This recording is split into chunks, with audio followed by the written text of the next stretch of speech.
Hey,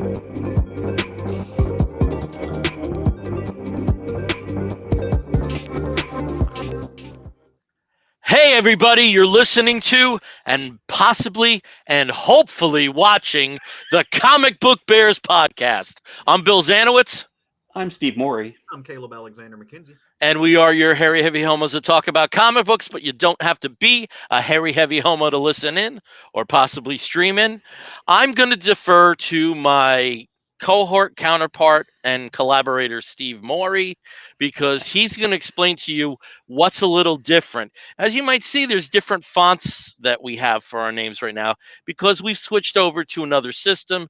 Steve's going to give you some information about that, and we hope things work. No, what we hope is that Steve does a great soft sell. They hear it, they contact us, and let us be their spokesman. That's what we hope. So Steve, Right, no that would- pressure, but this could be the start of a brand new relationship. This could make us a millionaire. Now go. See, that would be awesome. So just so you know, we for the past 5 years have been using StreamYard.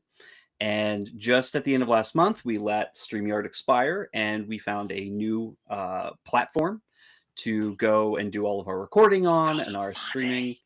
It's a lot of money. That's the one thing. And what's really hilarious is, of course, after StreamYard, after we let it cancel and not renew, StreamYard kept sending these 50% off, please, Right. 50% off, stay with us.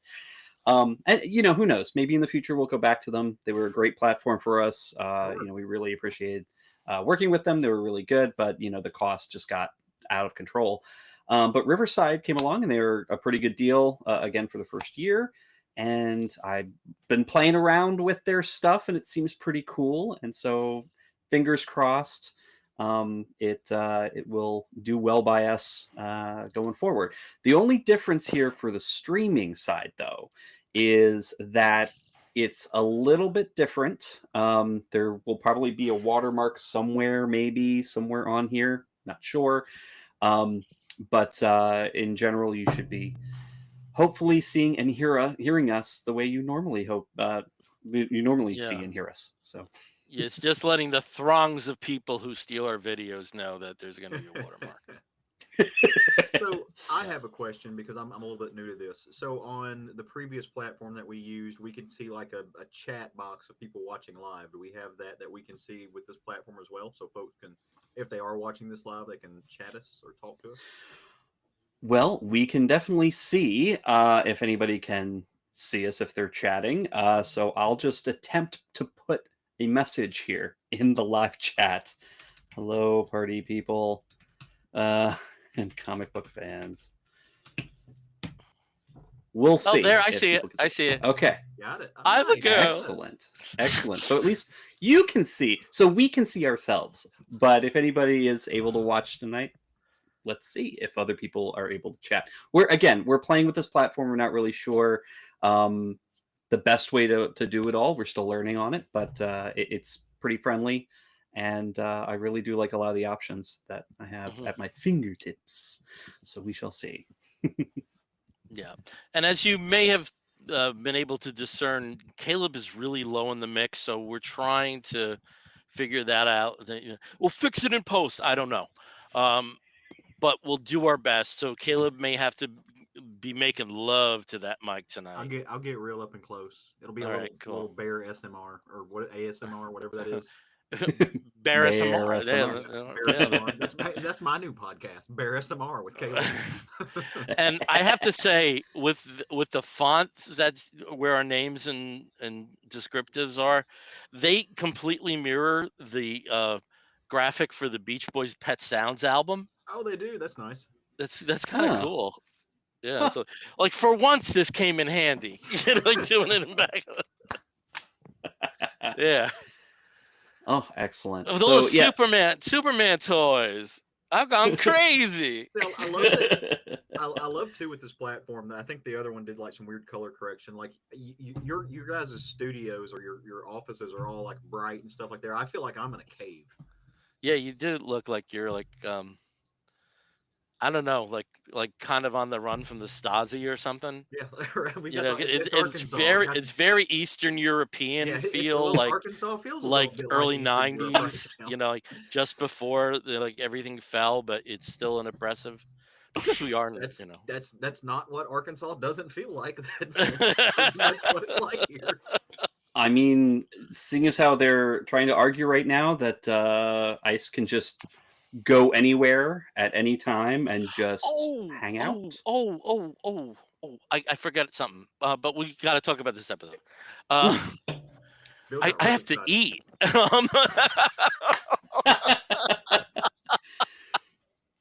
I have to eat. Well, Um, then we'll keep it quick.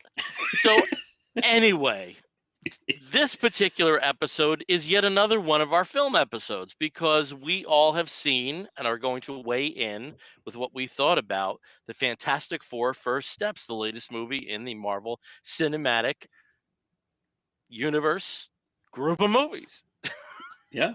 I don't know I how else mean, to say it because what, I could which start. number is it? Which number technically is this for the I'm gonna MCU? look that up right now Is because it? I want to say with like we're We're in the almost, 30s. if it isn't 40, it's close to it. Yeah, late 30s. 37th. It is the 7th, yeah, 37th. 37th. Yeah. There, Just wild. there are now as many Marvel movies as I have lived. Oh, shut up, you little bitch. Wow. Nobody's 37 anymore, haven't you heard? Yeah, And on the other side of that, Bill got a prescription for old men today. So I don't want to hear it. Something for fucking old men. Hey, I mean, I'm an give me, old man. bruh. I take gout medicine. Well, Like, you I feel. I well, got. there's a trade-off. You also have a six-pack, so there's a trade-off there, dude. That's true. All Well, right, yeah. There you go. there's a It's trade-off. I'm getting fluffy. I've been doing a lot more weights and not as much cardio lately, and so Uh-huh. I've gained about I gained about 10 to 15 pounds over the Hmm. last like month and a half just Where? doing weights. Where did you gain it? Just different places, but I I was- am, We'll just I was we'll hoping just to need get to a. see all of those pictures. I was just hoping to get a Southern man to say buttocks. in my buttocks. Okay. Yeah, but when I say it, it sounds very Forrest Gump. I don't know Yeah. what that's. Forrest Gump is actually how we sound. It's in my buttocks. Something bit me. So anyway, Oh, that's what we're gonna boy. do. We're gonna talk about the Fantastic Four. We really are.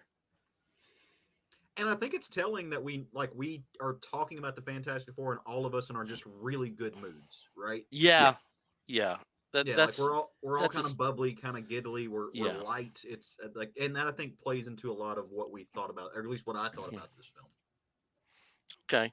Well, just by way of introduction, if you aren't aware of what's in the theaters right now, the Fantastic Four First Steps. It's directed by Matt Shackman, Mhm. and who mostly is a television director. I'm just trying to think. I think his only other feature was Cut Bank Mhm. about God, like 11 years ago at this point. But he's made a name for himself in regards to television series, particularly Fargo and Game of Thrones, and also, and this surprised me, but it warmed me to see this. It's Always Sunny in Philadelphia. Um, True. yeah, so that warmed me to see, and that kind of made sense with certain parts of the movie. Uh, and the film stars, if you're not aware of at this point, Pedro Pascal as Reed Richards, Mr. Fantastic, Vanessa Mhm. Kirby as Sue Storm, the Invisible Woman, Avon Moss Backrack as Ben Grimm, the Thing, and Joseph Quinn as Johnny Storm, the Human Torch. Yeah. Film is set in the 1960s in a retro futuristic world that is not the main universe of the Marvel Cinematic Universe. Yeah, it's another alternate dimension, but there's a rationale behind that, I Mhm. think. And Mhm. I'm going to hand it over to Steve because Steve is really good at the plot. So, Steve, take it over from me and talk to us about the basic plot for Fantastic Four First Steps. Well, sure. Well, sure. And we'll dig into that because I have many wonderful things to say about the setting. So that's definitely going to be one of my big points here. But so in this world of the Fantastic Four, they've been around for about 4 years at this point. They, of course, they gloss over the origin of them. These 4 explorers went up into space, got hit by cosmic radiation, came down, and had powers. So you have Mr. Fantastic, who can stretch his body, Sue Storm, who is the Invisible Woman, who can turn invisible and use sort of invisible force shields and things. The Thing basically is just made of rock all over his body and is super strong. And of course, Johnny Storm, who can set himself ablaze and also absorb fire as much as he can, emit it. And in this reality, they've really done a lot for the world at large, and especially for the city of New York and the United States in bringing the technology level up pretty high so that there's a lot of really cool gadgets, gizmos, and just reality that the Fantastic Four live in. But unfortunately, they are visited by a strange extraterrestrial person made completely of what appears to be silver on a giant silver surfboard. And she lets them all know that the giant cosmic being Galactus has targeted their world for consumption. And so the Fantastic Four try their best to go up and find him and try to explain to him, try to get him to stop and figure out how to save the Earth. It doesn't go so well. They come back and they spend the time they have left trying to figure out a way to bring the world together to fight Galactus off, or to somehow save the planet from being annihilated. And it's an interesting, wonderful journey. There's a lot of time that passes during this film. I think it's about like 9 or 10 months worth of movie time that happens. I Yeah. tracked about 3 months It's much because longer than that. because they said they were in space for about a month, and at the beginning of the film, it's very close to Halloween, and then the end, that it's like clearly like almost Christmas time. I Almost thought it was Christmas or 3 past months. Christmas? I thought it was 3 months. I don't know, but I think that's also kind Yeah. of it plays with that sort of how much time is actually passing in order to get everything done to save the world. But yeah, so I mean, I think probably the biggest thing that I think we can all agree on is that this movie has such a great feeling to it. It's very joyful. It's very optimistic. Even when faced with a world-destroying giant creature, and essentially being presented with the trolley problem, which seems to happen to Pedro Pascal a lot in all of his movies and TV shows. But in this one, they have a choice, to save the Earth, and they decide that they want to save everybody, and in doing so are doing the hard thing, but they're able to bring the entire planet together. There's not as much interconflict that's happening here. We actually are seeing an Earth where everybody is more than happy to work together to try and save everybody else. And just that kind of sense of community and sense of togetherness and willingness to work with one another, including people who may not be a friend or a neighbor or somebody that they may not trust.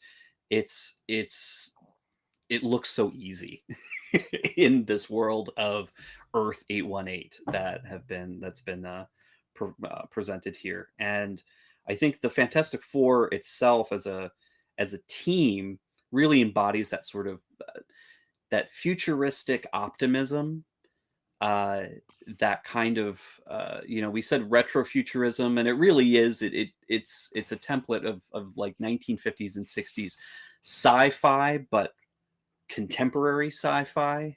So the buildings, some of them are the old-fashioned buildings that you expect to see in New York in the 60s, but then you also have these sort of streamlined, gorgeous, Pan Am style,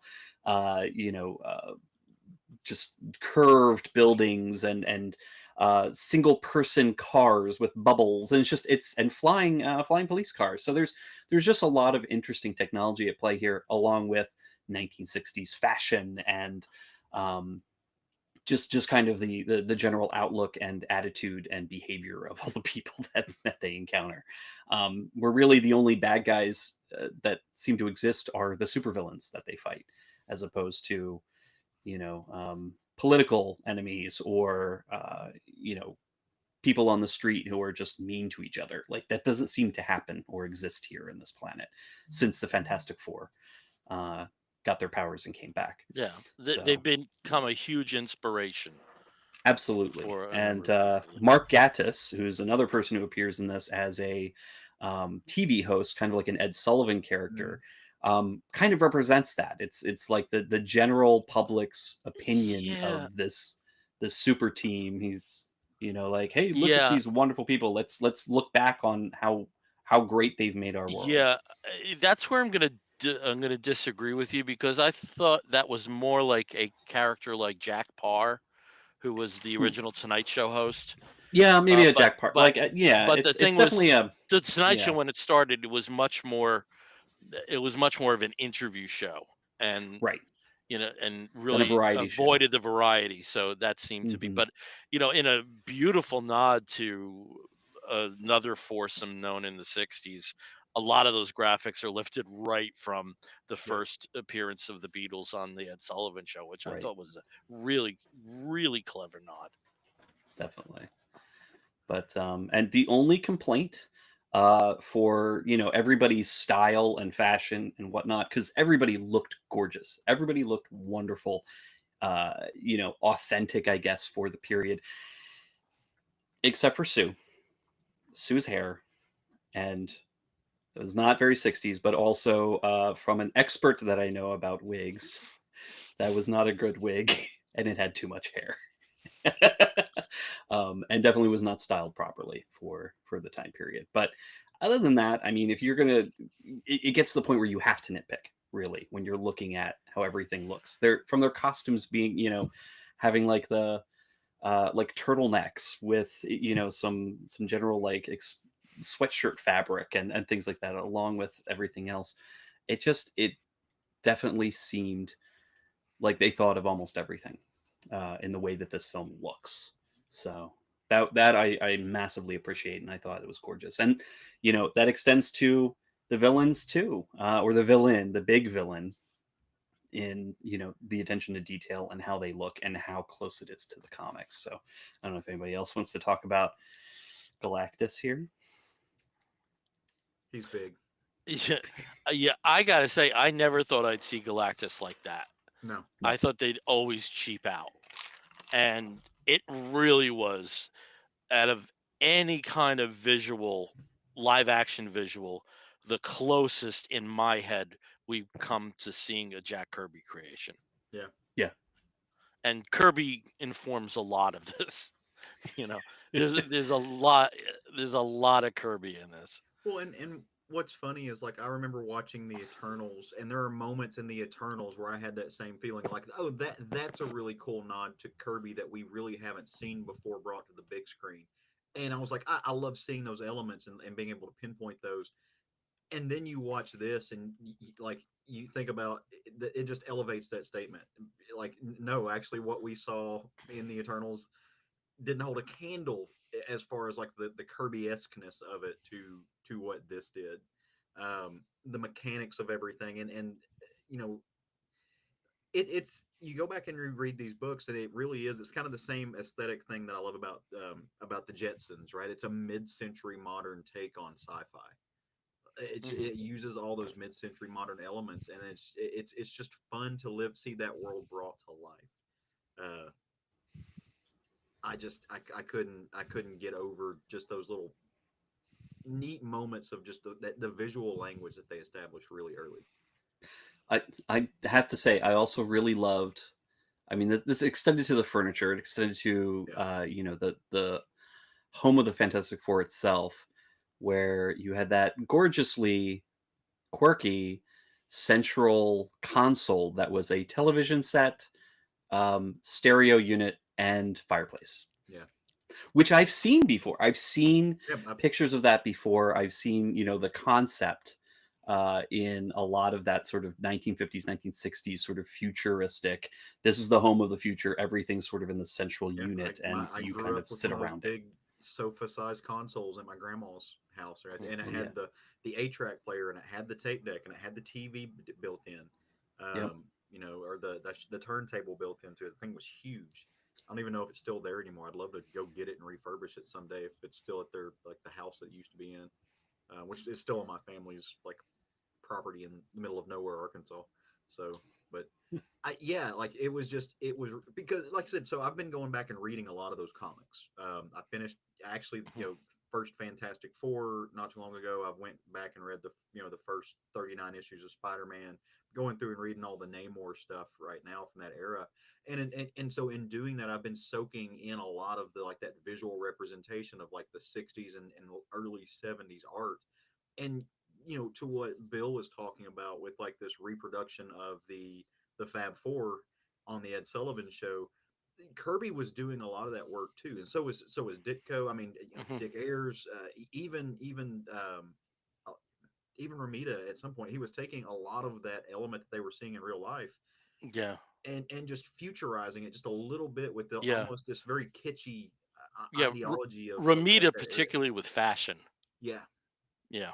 I mean, he was and the ideal artist for Gwen and Mary Jane, the ideal artist because he hmm was thinking ahead, taking things like the mini skirt and go-go boots and just inverting them a little bit. And in some ways, they don't look out of place reading it today. no, and you Yeah. think Yeah. about how I, much I that. give him big props on that. Yeah. So Bill, you think about that too, and one of the things that I've always really appreciated, and I don't know, and you've probably read more of the interviews, but like that fashion style for me visually, like there's a byline there to bands like the B-52s and stuff like that, where they Yeah. took With the that, and retro so kitsch kind of thing, yeah, Devo. it Yeah. takes those Yeah. elements and it just explodes it all over pop culture, Yeah. and to where Yeah. we take advantage of it now. But you got to remember, those people were sitting there creating that in real time, Hmm. and it's influenced so much throughout time, and seeing kind of getting some insight to what must have been going on in the imagination as those neurons were firing and like what he was Hmm. seeing, and just breaking that down into a two-dimensional space to Hmm. take and finally have somebody with that visual language and that vision to come in and nail it in a Fantastic Four story like this that finally works, because it's been Hmm. a long time. They've tried the FF and they just haven't gotten it right. And I think what this filmmaker did is go back and it takes the essence of that, right, and it lays it out in film, in a film Hmm. version. And that's why I think the film works so well, because to use a word we talked about with the last movie we spoke about, it feels earnest, right? Hmm. And I think that it's not afraid to be of and about and an inspiration from comic books. Uses this, it wears the source material on its sleeve. And Hmm. for me, just to be a comic book fan and just to love the history of that, to walking into a theater and they can actually make it work, and that's what baffles me. And kind of, I feel like a kid at Christmas, believing in magic again. Never thought special effects would be to the point that they are now, or something like Reed Richard would really work, like the Kirby crackle on the screen, which I wish they had played up a little bit more, would really work on the screen. But they've Hmm. made it, at least to the sense that they could, they've made it and made it look really good, and I Hmm. just love that. Yeah. Steve, before I discuss some points, can you just fill in some of the post Galactus revelation plot points? I know we Oh, might be spoiling a little bit, but we'll have a disclaimer. well, I mean, there's a couple. Obviously, there's one of the things that Reed discovers while he's working on this teleportation technology is the idea that there are other universes out there Hmm. that can be accessed, and this teleportation technology is kind of part of that. They attempt to use that as one big escape route, to relocate the Earth away from a Galactus, into another universe. Um, of course, that doesn't work, but it does work on Galactus. So Galactus is sent somewhere. who knows where, another universe, or another dimension. But um, Reed essentially realizes that the multiverse is out there. Mm-hmm.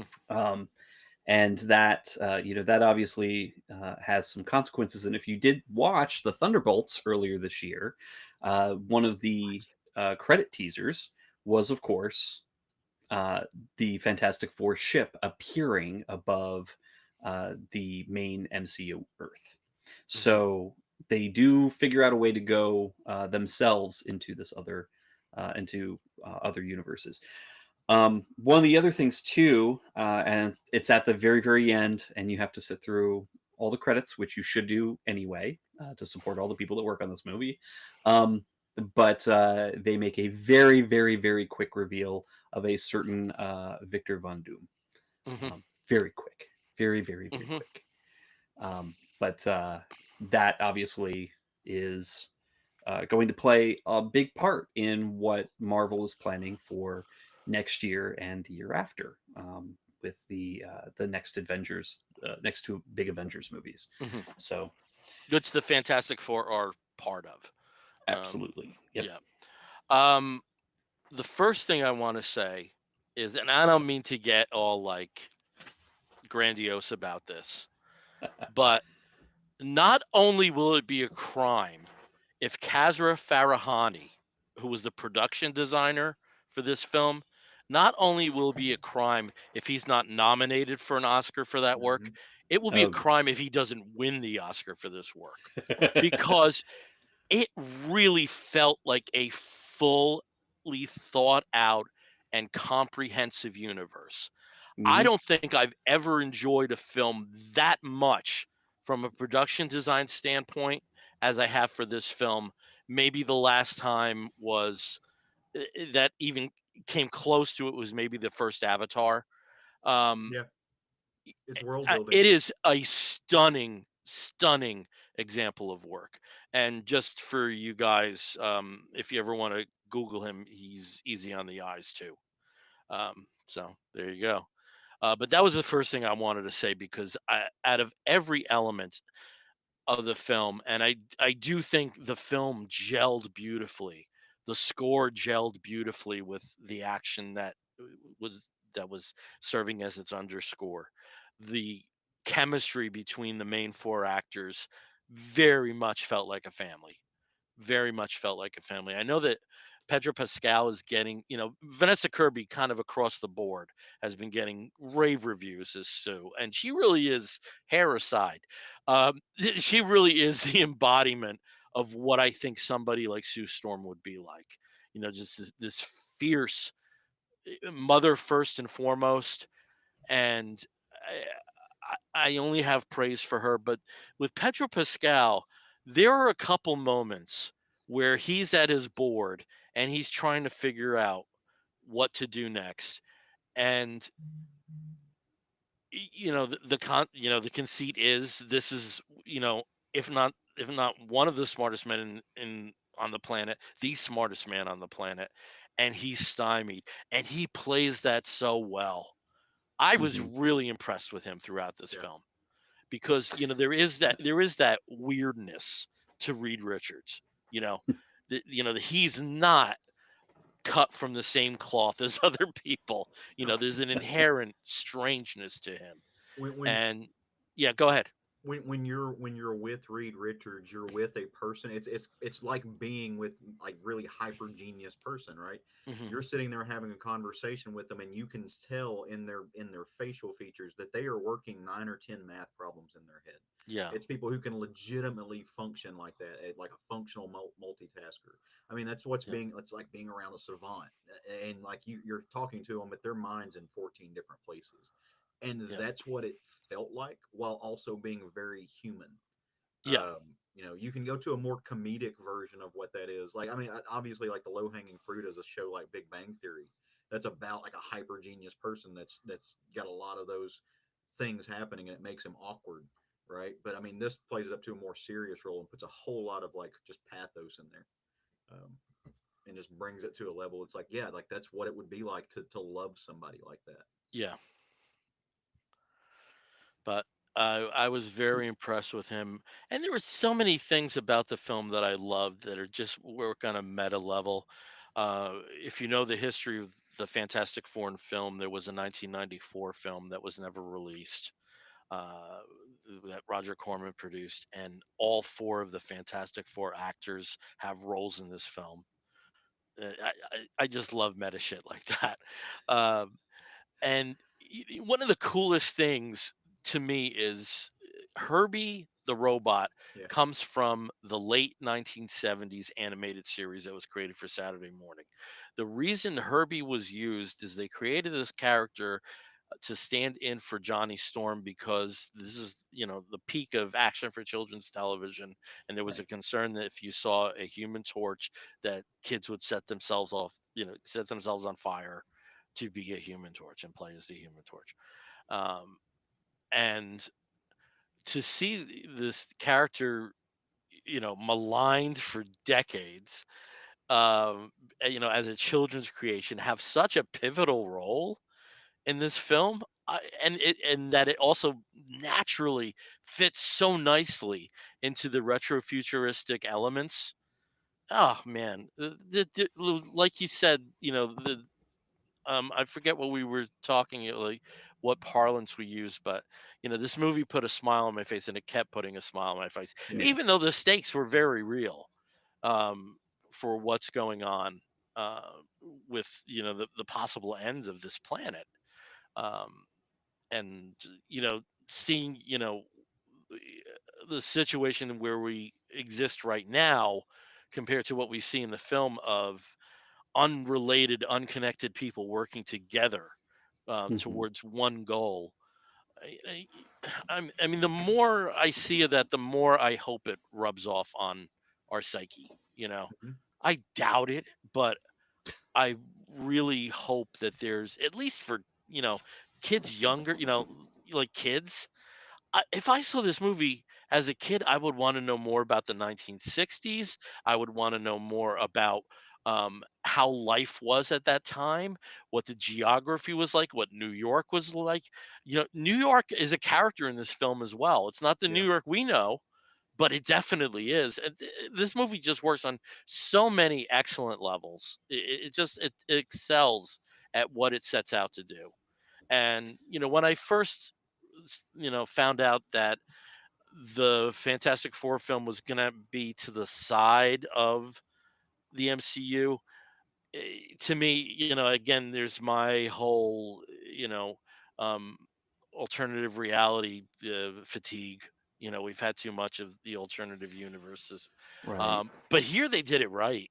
You Hmm. know, here, that universe is a character, and feeds into, it helps the propulsion of the film in many ways, and I just really really appreciated this film. Of course there's like some nitpicky things, um but like Steve said, if the worst thing we have to say is Stu Storm's wig, that's a very good film, Yeah. if that's what we're calling out. Well, Well, so Yeah. if we're And gonna, if also, we're, this also I wanted to say. I also love that this film shows Sue and Johnny and Ben as the hyper smart individuals they were intended to be. hmm We haven't always had that. yeah, Whether it be the animation treatments, whether it be even the comic books in certain yeah. iterations.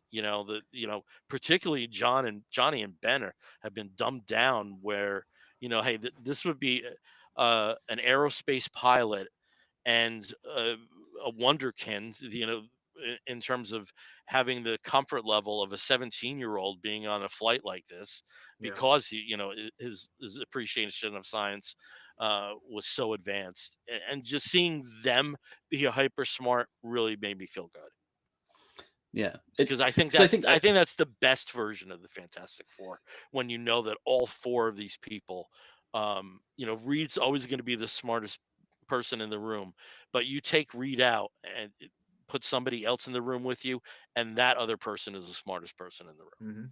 yeah, all three of them, like all three of the non-Reed characters have always been, or should have always been, treated as intelligent, but with Ben, because of his background, they tend to dumb him down. Oh, he's just a guy from the streets. Yeah.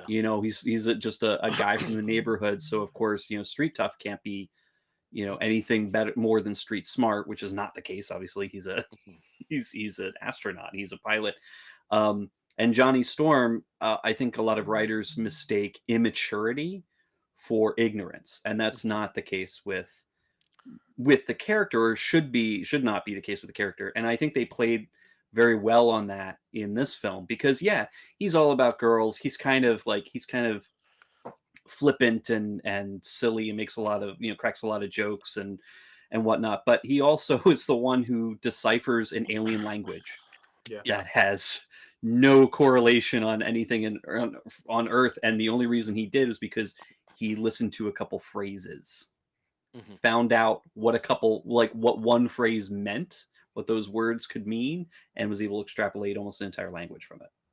So he's not an idiot, and none of them are. And Sue, of course, I think she gets downplayed somewhat, but of course she is, a foremost scientist. She's not just a mom.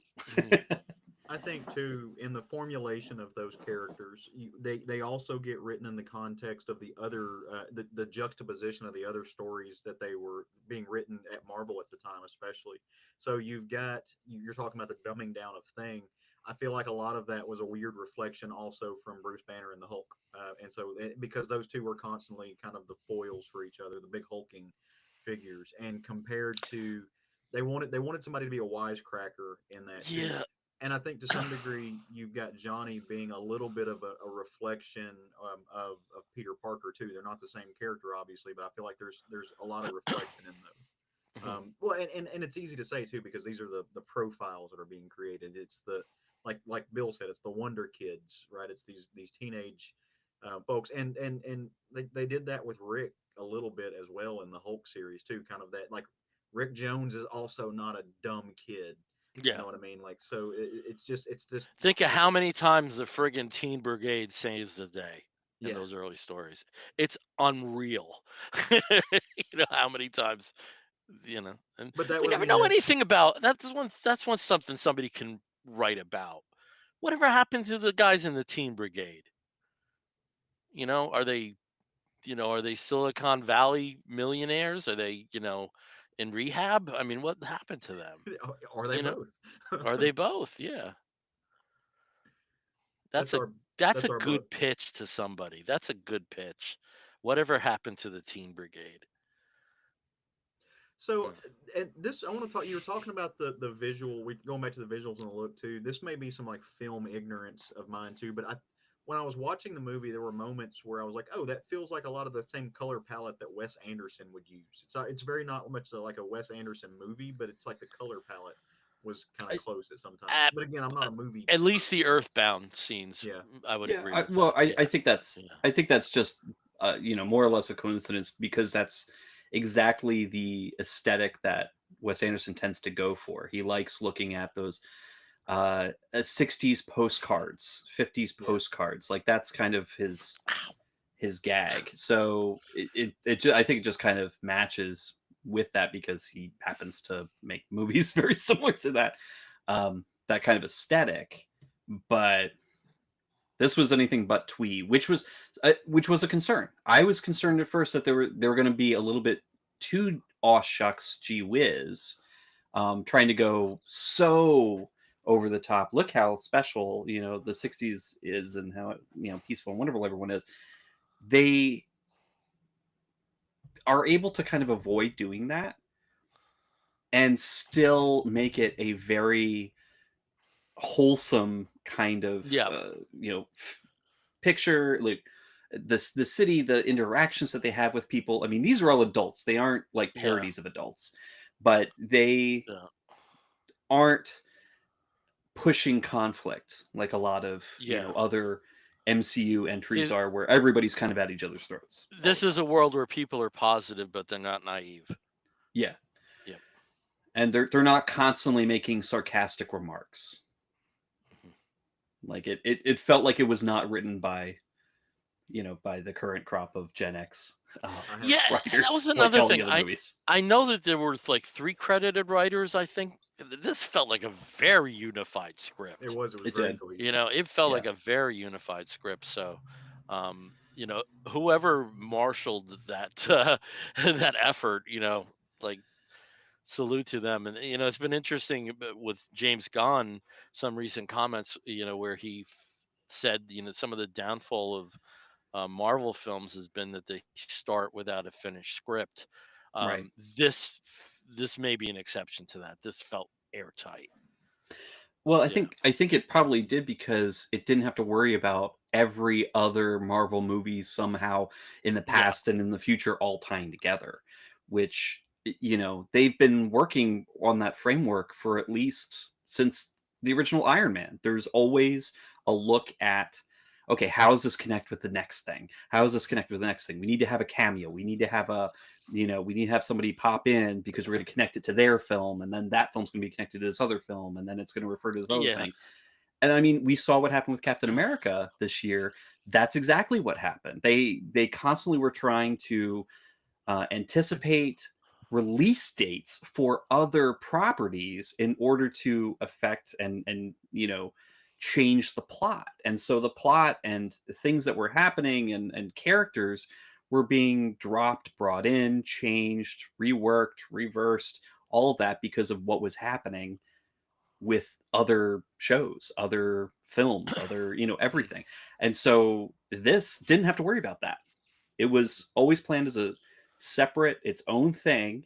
Yes, it would tie in eventually, but this film itself can stand alone hmm and still make perfect sense in the context of the greater MCU. okay. So I think that I agree. helped a lot. Helped a lot. Yeah, So So we've spoken a lot about the kind of the main characters.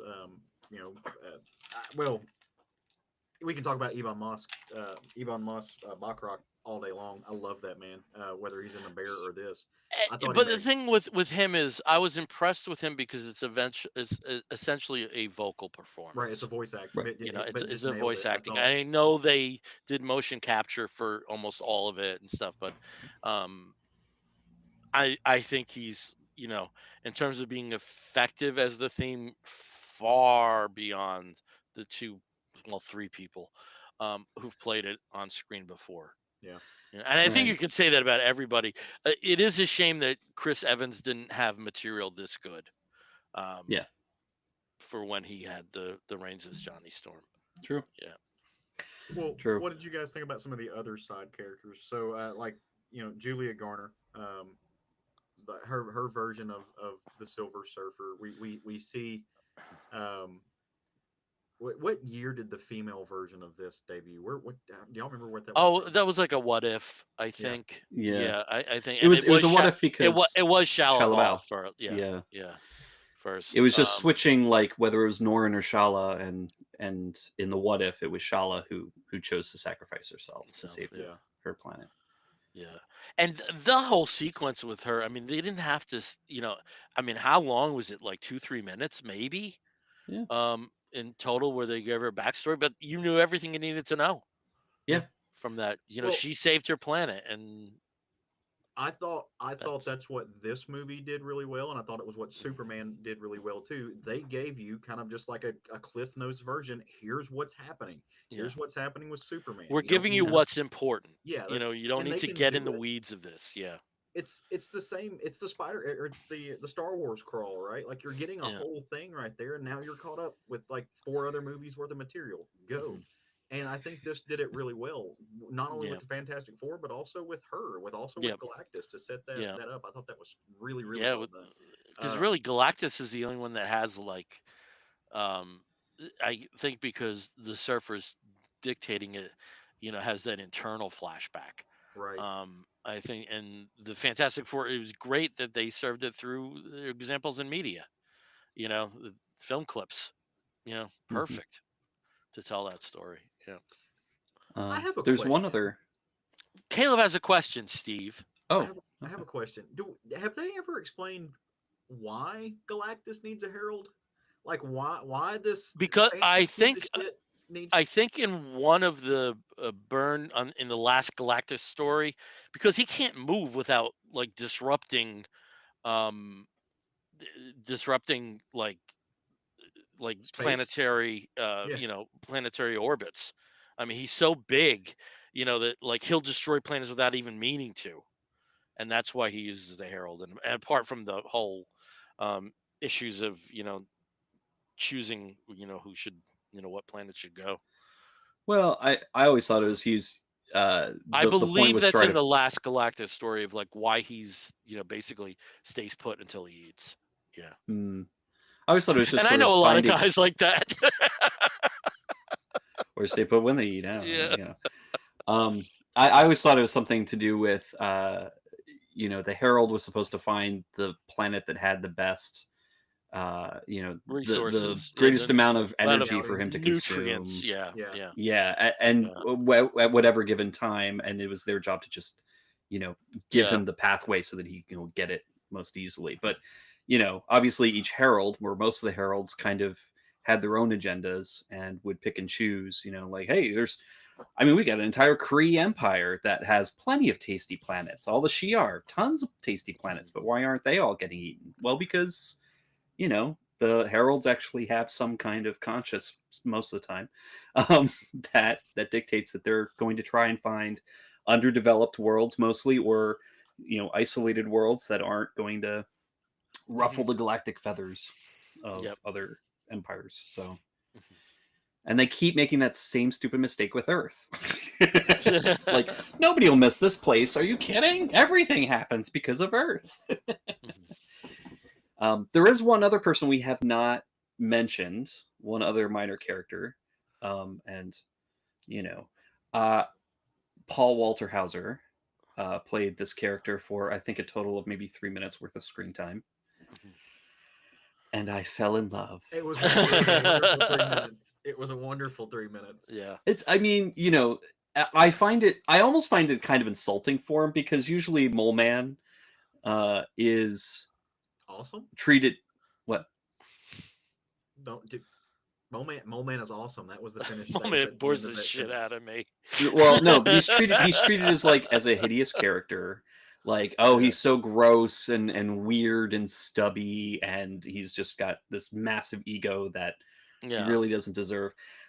This Mole Man kind of had the ego going on, but I don't know. I totally He's like the have him king of as a my subterranean planetary ruler. kingdom. What a guy can't be proud of his accomplishments. I mean, I never like Exactly. no um. respect. He gets He no can rock a respect. Yeah. suit too. And The in glasses. continuing with Marvel having characters that were filmed that didn't make the cut, it's pretty well known that John Malkovich was the Red Ghost in Yeah. footage that didn't He surface, and made it to the preview. He made it to the trailer at he made it least. to the trailer. Yeah, and we'll probably see that footage, Oh yeah, yeah. at some point. It's there somewhere in the deleted scenes. Yeah, but it seems when they were talking about the character, the adversaries that they had faced, like Red Ghost and Diablo was Hmm. mentioned, some others. Hmm. Um, Mole Man was kind of the only one that mattered, it seemed, Yeah, given the constraints of the story. So that probably was a good choice. That we only saw those like insane um, killer gorillas. That was yeah. great. I mean, That was a lot of fun. it's only a few seconds, but man, that looked cool. And the So action was very good in this. yeah. It was good as an action film, and I think Hmm. that may be a worry because sometimes the just the very nature of how the Fantastic Four is formed, it's so cerebral, where they may be talking about the conflict more than actually showing it, and we don't get that here. It was well done. That element Yeah. was well done. Yeah. A- And actually, kind of going back to adversaries that you're introduced to through the flashbacks, Mole Man also, I think, takes the place a little bit here. And forgive me, Caleb, but of Namor, because some of I think that's the fair. outcome of this Yeah. is like, okay, his under like the underworld is a kind of a stand-in here for Atlantis too, because Sue was Yeah. was integral in, bringing Namor, I think, to the peace table, in many stories, because he was in love with her, and so she would, in a way, sort of calm his megalomania every Mhm. now and then. And that's kind of what Mole Man here is there. Like, obviously he's not a romantic partner for Sue, but he wants to be, and he's really enamored with her. But he also has this giant underground kingdom that is always threatening to take over Earth. But they've made peace here on this planet. They've made peace in this timeline. So Well, and and what there's no was Namor, Yeah. or at least there is a Namor, but he's in And just other MCU films. utilizing a Namor stand-in. The other three are just ready to pound him, Oh yeah. right from the get-go. So that certainly feeds into that. Yep. what I thought was really cool, and I agree with you because if you look at some of the characters, and you mentioned a couple of them, but you listen to a couple of the characters that are mentioned and the people that they've already battled and beaten and stuff, they really are just giving you references from Jack and Stan's first, for the first omnibus. It's all of those first issues, and it really is. It's everybody except, to some degree, we don't see Spider-Man and we don't see Captain America, we don't see Namor, but we don't see those big name characters. But you get everybody else. And I thought that was just a really cool way to give a nod to the comics. It's like, hey, like when they said Red Ghost, I was just like, what? Like, out of everybody, like, I was really surprised we didn't get a nod to the OG Kree that are in those first couple of, I think that's issue 2, isn't No, it? no scrolls, Scrolls, yeah, OG scrolls. Scrolls. Yeah, Yep. There, Scrolls. it's issue 2. I was really surprised we didn't get a nod to them too because we've they had look enough different. scrolls. Yeah, they're the It weirdest wasn't. They sculpted. didn't handle it that well. Didn't work that well. It didn't work that well. So, Yeah. but I thought that was a really cool way, and like, so I grabbed this off my shelf earlier. I love. I don't know if you guys can see that. It's the Marvel Masterworks Fantastic Four thing, and sorry about the glare, but over in the corner you can see Mole Man, and like Yeah. they give, he's the first bad guy, like he's the first Fantastic Four bad guy, and you got to give some love to that because it really did. It Mhm. just made you realize there was so much more in this universe that they were creating. I mean, we were thinking space, we were thinking beneath. I mean, Ditko was going through the ether. It was just such a big world, and to Mhm. see that come to Yet life, it's it made it anchored in feel like a it, comic it's book movie. anchored in the world around you. Yeah. You know, Hmm. This is New York. It's not a fictitious city. It's it is a place that has a real history in the real world, and from that you have familiarity. Yeah. Yeah. Hmm. But you're So also going to see a genius like in a flying car walking down the street, or it's yeah. not uncommon to look up and, oh well, Thor just took off down the, down Yeah. the sky. Like, it feels like it Hmm. could happen there. It's like, oh yeah, that's a thing that we see. It's Yeah. normalized to some degree, and it's Yeah. hard to pull that These off. But it really, advances in science, we're like, we're in on them too. We're yeah, beneficiaries of them too. yep, It's not, and they show that beautifully with Reed saying like, "Oh, this is some weapons I gave the New York Police Department, and they hmm were taking down, people in one it's night." it's Yeah, that it's that nice. would become normalized, and I think Yep. it's cool to see a show that accepts that. Yeah, no, this is an everyday part of this reality, and it's not gonna people aren't gonna gawk all the Which we time. had in Superman too. Yeah, It's like a pocket. Oh, okay, yeah, we get it. yep. Yeah. Oh, time to evacuate Metropolis again? Okay. Okay, yeah, we've been through this before. Must be a Thursday. Rather not do it, but want to live. Oh. So But speaking anything of, else to say, or yeah, go ahead, Steve. You well, really I was just gonna speaking say, of. like, we've got, we were talking about old villains that they featured here, like crazy, very 60s kinds of storylines that they refer to. Um, but I thought that was kind of interesting. We're going to be talking about the comics that we read about this, and Mhm. I think that things that we saw in this movie are going to tie into what we saw on the screen. Mine maybe not so much in some ways, although a lot of what it features is very classic Mhm. Fantastic Four. But I know Caleb's got an interesting Yeah. one, and same thing with Bill. Yeah, So so on the Comic Book Bears podcast, if you are new to our program, whenever we review a film, we also present some examples of collected editions or graphic novels featuring the same characters in the film that we think you may be interested in investigating, to continue your experience that you had from the film onto the printed page. And it probably makes the most sense to go chronologically. And for this doesn't usually happen going chronologically. It's a gentleman from the South down there who's literally in the South because we're I above you here. Yep. just can't see So, because it's dark behind me. yeah. Yeah. So Because you're in Subterranea. Yeah. yes, exactly. This is why I like Mole Man. Yeah. Let's see. I relate to his lighting choices. It's a good vibe. Um, okay, so if we're gonna go chronologically, that means I'm gonna jump in here first. And so when we decided that we were gonna, obviously we knew we were gonna talk about the movie, but I got home and got to thinking about what books I would want to talk about. Um, for me, especially considering where I'm at in like my comic reading journey when it comes to Marvel, I was like, well, we got to go back to the beginning. Like, and so I went and pulled my Fantastic Four omnibus off the shelf, and I was thinking about, maybe I'll talk about issue one because that's there's a lot of there's a lot of inspiration there, and that's where the characters were born at. But I mean, issue one's been spoken about.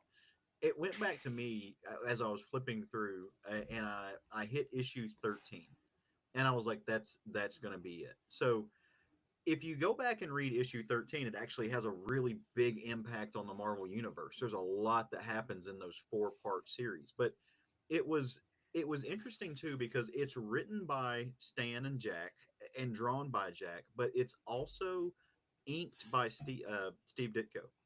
And I thought that like I really it really makes you appreciate the idea of the Marvel bullpen back in this time too, where it was a thing where all these guys were in the room smoking their cigars and cigarettes and drawing and inking each other all day. And in that room would have sat Jack Kirby looking over somebody's shoulder as Steve Ditko inks his work on the Fantastic Four on an issue that really exploded the depth and scope of what would become of that universe. I just think that's fascinating. So the story itself is a incredibly cool, it's very 1960s space race, right? Like you're in the middle of the space race, the Cold War, the race to the moon, and it really emulates that. And in this story you've got our fantastic family are going back to where it all began. They are going to they've developed a rocket fuel, or Reed has, mind you, that is going to propel them to the moon, and it's going to have these really big impacts because they're going to be able to land in the blue area of the moon, and no one really knows what this is or where this is at. And there's all of these kind of conspiracy theories about it at this time. But at the same time, over across on the other side of the globe, in Russia, there's another figure getting ready to do the same thing, but he's got a nefarious purpose. And this, they call him the Red Ghost. I mean, he's perfect kind of villain and foil for what's going on at this time. But he is so obsessed with the Fantastic Four and the idea of emulating them and beating them, he takes the opposite approach, where the Fantastic Four make their spaceship, and Reed makes sure that it is going to be, blocked or insulated from cosmic rays. Our friend, or the Red Menace, if you will, uh, he trains a little trio of apes, an orangutan, a gorilla, and a baboon, and trains them inside a very just plastic ship because he wants them to get irradiated, and he wants to meet them on the blue area of the moon and just fight them, to take over and prove once and for all that he is everything Reed Richards is not. His ideas and the communist philosophy is everything they weren't. That he can do whatever. I mean, whatever his motivation is there. That's very, like I said, very Cold War 1960s. Um, and so he flies, and that's exactly what happens. The apes get irradiated, they all gain powers, and they end up on the blue area of the moon. But what they realize on this blue area of the moon is that there's all of these, again, retro futuristic buildings, and this kind of an abandoned city, and they don't know what's happened here. Well, out of just kind of the sidelines, um, you know, the apes get the upper hand. The Red Ghost kind of is able to break them apart, and split them up and defeat them one by one. And you get the whole hero's journey where they got to come together and use their powers to overcome things, and make things work. But you get this really great scene out of nowhere where an unknown figure shows up to right the ship, as it were, and to give them the upper hand. And it's the Watcher, and this is the first appearance of the Watcher, which really gives it. It's not to what Bill said earlier, right? Um, the the scrolls are not the scrolls that we see the Impossible Man, who's not exactly the Impossible Man that in these early versions, and you get the Watcher, who's not exactly what he'll become to be, but it does let you know that he is this kind of cosmic sentient being from a race of people that travels everywhere, and all they're supposed to do is observe. He doesn't even get his name in this story, I don't believe, but they say he watches. I think his name shows up in a Captain Marvel, where they actually tell you his name is the Watcher. It's like Captain Marvel number 40 or something. I'd have to go back and check Oh that. no, no, no, no, no. Is it earlier than that? It's way earlier than that because he had a backup series in Tales of Suspense Okay. as the Watcher. Yeah, no. Yeah, but the Watcher, or is Uatu? Like, when did they actually name Yeah. him? Was it maybe Owatu that you're thinking about of the Maybe actual so. I name? forget where his Yeah. name came from. But what's interesting in this, in those later stories, you really get the sense of he's done wrong. He's interjected and and done wrong by having an influence. In this, he's a little bit freer with his meddling. He was just like, I'm not. I was like, this is not the way this works. We're gonna move these parts around, which I thought was really funny. But I mean, you think about what happens in this. I mean, it's both this weird cultural, very 1960s space race. At the same time, you're reading this and it's very nationalistic, which is not something, when I think of Stan and Jack and who they were, I really don't think of, even though they were both military men. You read some books and they're, Captain America challenges authority to some degree. This was very, America's better than the communist in the We're East gonna part beat of the our story. Reds. Yeah, exactly. Yeah. It's very much that, which was kind of interesting to read That from was my that Sue aspect. Storm. That was my 60s Sue Storm. um, Uncanny, really. Yeah. and at the same token, he's going and saying, hey, like, there is this broader world that you don't, like, this cosmos, and there are these figures and there's machinations at play, and to, kind of some of the things that Kirby and even Ditko would get into with some of his Doctor Strange stuff. I just feel like this is a really, it doesn't give enough, it's not given enough credit as far as these. I mean, it's not cheap. Like, you're not going to walk out of a store with this without spending some money. But when we think about some of those books that really have huge impacts on the Marvel history, we don't talk about Fantastic Four 13 nearly enough, and I think that it deserves that, especially with what they did with the Watcher. But it was Mhm. fun to go back in time. Love seeing Kirby. Love seeing his designs. Um, I thought it's a wonderful era. It's fun to read. It's Stan Lee doing dialogue, so it does get a little, it's kitschy. It's very wordy, but it's still very fun. And you Mhm. recognize in this story, you recognize those characters, or at least a version of those characters that you saw on the big Mhm. screen. So, just it's a great tome. Go back and read it. It's very important to comics and to the Marvel universe as it is, and it's a real fun villain. You get to see a electromagnetic orangutan. I mean, who doesn't want to see that? Yeah. Like, it's I it's mean, amazing. A baboon who can shapeshift. Freaking rad, man. Like, yeah. um, Well, just and it's very lowbrow humor mixed with very highbrow concepts, and I just think it was balanced really well from a craft standpoint. But it's yeah. Jack fucking Kirby, so yeah, of course. Well, hey, Caleb, we actually do have some visuals here, and I'm gonna try putting it up here. So I'm gonna, for people who are watching or who are watching this video later, um, I also did have a couple things. There are some comments that are coming through, but for whatever reason, I'm not able to put them on the screen, so I'll just Oh, read them. Omar Kazarski has joined us on YouTube, and he mentioned when we were talking about the Pan Am building, he brought that up, but also not sure was mentioned, but I like the fact that the thing was not so, oh, woe is me. yeah, I'm a No. monster, a yeah. thing. No, He's he over it for the that's a most very part. good point. Thank you for that, Omar. Yeah, He's, I mean, he does. he's not, I because was just gonna say he does have because some there are moments. many thing arcs even early on where it's like, oh my life, um, and um, we don't get that. We have somebody who's completely comfortable in his skin, Yeah, and I also love that they just it wasn't even it wasn't even a question mark hanging over what his religion was. Yeah. Um, this is nice, especially because the Storms and Reed are kind of white bread, and that was something that distinguished that character like almost from the get go, even though it was never it wasn't outwardly stated until the 70s. Hmm. Um, that Ben Grimm you know was Jewish. Um, they just treated that so nice. That I loved how they did it, where they just had him in synagogue meeting.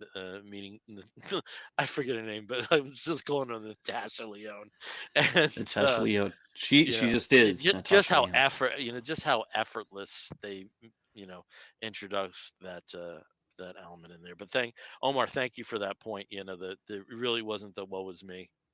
Yeah, It's like these are the cards I'm dealt, and I have the love of millions of people, and that's kind of cool. yeah, Yeah. and Caleb, I do have the images from this, so we're gonna give it a shot. It's a little Okay. bit different Nice. than StreamYard, so we'll see what happens. I'll see if I can So walk us through what these are too yeah, when we get them up. See something? all right. Yeah. Okay. So this was the cover to that issue that you're seeing right now, and you get the whole team there. Very indicative of those kind of covers that you would see at the time. I love Reed and Stu. I love the detail of Reed and Stu. Their bodies in this, their motion. It just the body language is incredible. And I, am not an artistic person, and the fact that you can draw invisible hands is still kind of fun to me because I don't understand how it works. I mean, I understand how it works, but I can't imagine having the wherewithal to envision that, and be Yeah. able to mimic it on paper. So, and it's them on the moon. I mean, it's just quintessential and classic. This is Kirby. This is Kirby's version of the. Look, Sue had a big forehead. We're gonna have to deal with this. Sue had a large noggin, but just I love you go back to these old versions of the way that they, the body of Ben Grimm, his body type, his mass, the way that they illustrated Johnny's flames and being on fire, just because it was the way to make it appear and work with the way that they printed at that time. I think really more than Hmm. anything. And I just thought it was, it's just a fun image. And I love that, you get the dialogue. Meanwhile, in the American ship, safely shielded against the mysterious cosmic rays. Um, that dialogue very much of its time. It had its own language. Really fun story, and the background of this, right? Like you see those the gadgets and the circuitry and stuff in the background, and just that texture that he drew into that world, which was new at the time. I mean, and going back, I mean, I grew up with knowing what airplanes look like. I grew up seeing spaceships, literal rockets, and getting to go to space world and sit in real NASA things. Kids had not seen that. People had not seen that at that time, and he's giving it to them in the background. Just his finger was on the pulse of what was really rapidly changing in that world, and he really translated it well. They had seen versions of it, Sure. just not in practice yet. I mean, you look at um, a lot of the shows on television from the 60s, whether it's Lost in Space or Star Trek, there was an idea of what was ahead of us. Yeah. Um, yeah, so I just think that's an important point to make. But it's all stylized. Hmm. It's all it isn't necessarily um, rooted in the reality and design aesthetics. I love that kind of you know um, pre NASA. Let's put it that way. Yeah, because it Yeah, really was a yeah. lot of it was predicated not even And on so much of necessarily it that was they. from the creators' imaginations. Yeah, well, Yeah. well, too, and I was going to say some of this is not necessarily just things that they would have seen in a spaceship or something like that. A lot of it's just based off of like early computers that they'd seen, clips and images of, and they're just translating burgeoning technology at the time into like what that evolution of technology would look like in their brain. Um, and I thought that was really cool. Also, Jack Kirby really liked basing spaceships off vibrators. which is kind of what you see here. Also, apparently, have we talked about the connection between Jack Kirby and vibrators? Because you can go from here in some of his spaceships, and then you get into his fourth world stuff at DC, and Granny Goodness is walking around with a vibrator everywhere. Jack Kirby had a thing with vibrators. I don't know if we've acknowledged that or not, but I'm Is getting this? the look from Bill. Can we insert the Judge Judy? Yeah, we can. We certainly Okay. can. Okay, I cool. need to upload that for next time. Yeah, just to let people know, in our conversations over the last 5, 6 years, I often, because these two are youngins and they're very, very badly behaved at points, I have to insert my Judge Judy gif of her ruling from the bench and just being smoting her, forehead, and it's, Steve's worse than I am. Oh yeah, I am. Oh yeah, Steve. Yeah, Yeah. because Steve's he's a fucking idiot. Yeah. Yeah, I mean, Then he, I'm going home. We love you you, are Steve. home. Get back on Oh, that's screen, right. you little We're bitch. also Bavarians. Jesus Christ. Yeah. But no, But the thing is, in our conversations, we know Steve's gonna go there at points, and we just wait for it, and it's the same reaction every time. it's fun. Steve makes stuff weird at It's our own points. little visual. It's our He own little really visual language. does. You may think he's like, the well-behaved, never taking drugs, drink, always drinks in moderation. He's fucking twisted. He's Yeah, don't let that aw shuck shit fool you. there's a darkness in there. Yeah. There's a darkness in there. His There's a mind, darkness in that his boy. mind, his mind is a scary fucking place. I don't want to live there ever. I was in all seriousness. I was talking about. We're gonna back away from that. We're gonna go back to the comic. I was making jokes about the spaceships look like vibrators, though. But I want to. If you take a look at the image on your screen, it's one of the versions of the spaceship, and the Russians is very triangular and at the time, but if you think about the design of that spaceship and you look at some of the designs coming out from like SpaceX and whatever the other billionaires are naming their pet projects of narcissism, the designs are like similar in the way that they're shaped. And I think that's really cool because again, it's going back to that. This was 1964, and this is not what rockets looked like at the time. Um, but we're in 2025 now, and rockets are starting to look like that, and they're starting to be able to do the things that Reed Richards could do. They're being self-landing rockets and things like that, and just the foresight. It's just I love it because it's art mimicking reality, mimicking art to some degree. First appearance of Oatu and all the space apes who get no respect. Poor guys. We're apes. I forget why I threw that one in there, just for fun. It is the Fantastic Space Apes. But what I thought, you can go ahead and keep flipping through to some of the more modern ones. The appearance of these characters and the Red Ghost as kind of this menacing figure gets talked about. But you also get to see, because history and because comics keep going and going and going, you get to see new iterations of this character drawn in the modern styles by other artists too, and I think those are fun to look at and just fun to appreciate.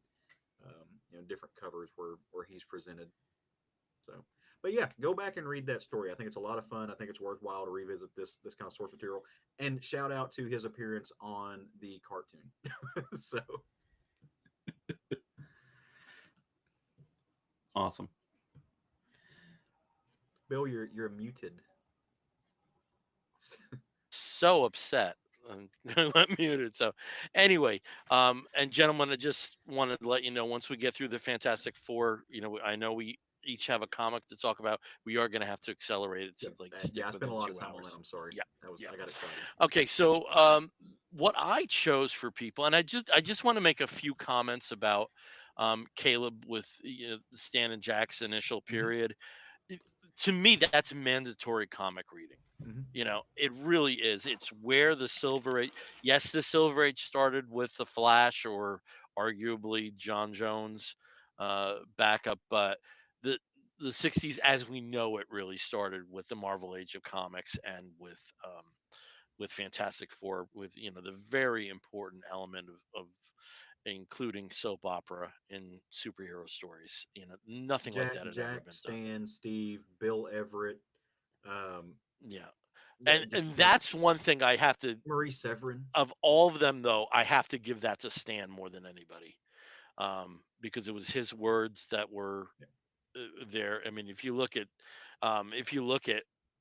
you know Kirby's pages, they're action oriented. And I've always said this before. Jack was never better than when he was with Stan, and Stan was never better than when he was with Jack, with the possible exception of the first 38 issues of Amazing Spider-Man. And then you think of like what transpired. The most amazing, mind-bending thing to me is Reed and Sue's wedding, the introduction of the Inhumans, the introduction of Galactus, the introduction of Silver Surfer, and the introduction of Black Panther. They all take place within 9 months of each other. Hmm. So just the level of creativity and mind-blowing concepts is, uh, you know, especially when they get to what turned into the midpoint, like the 40s and 50s issues. It's just stunning um, the work that's happening there. So just I wanted to say that, like anybody, if you are getting into comic books, you have to sample uh, Fantastic Four Yeah, by Stan don't and be Jack. afraid to go back and read older comics, right? Don't Yeah, like no, don't, we have too many ways to access them. Yeah, don't yeah, do it. I'm living proof. Like, man, go yeah. back and read that stuff. It's worth your time. So my pick goes a little later, and this is I don't want to slam people, but in the 70s, the Fantastic Four was basically on autopilot. Um, yeah, some very good writers, Roy Thomas, Len Wein, Marv Wolfman, who took it into the 80s. These are very good writers, but there wasn't anything that was really distinguished about that particular era. They were kind of, they had found a groove by issue 100, and that groove just kept going and going and going. And if you never read those issues, you're okay. Let's put it that way. But and if anybody disagrees with me, please let me know. The only thing that I think was truly distinguishable was George Perez's artwork during that time. Then John Byrne took over. He had a short stint with Marv Wolfman as the artist, but then he took over as the artist writer. And Byrne had a wonderful understanding of who these four characters were, who the supporting characters are, the worlds and the dynamics that they inhabit. And to me, and it basically takes up most of the early 80s, most of the first half of the early 80s. And I don't want to say that the Burn Run is as essential as Stan and Jack, but it's damn good, especially with a lot of the character development that happens. And so the book that I chose is actually towards the end of the run. Steve, if you can put up your slideshow graphics, this may not be the best starting point, but this is the best point in the Burn Run. There are, I believe, 9 trades of Fantastic Four Visionaries, which I think remain the most easy to obtain for the Burn Run. There are omnibus and there are other, this work, by this point is caught up in the Masterworks um, uh, promotion. But uh, for me, it seems the easiest way to go is with the Visionaries, which they kind of segregate the burn work. And as you see here, there's a slightly different team because when they had the first Secret Wars, Ben decided to stay on the planet, and Jen took his place, the She-Hulk.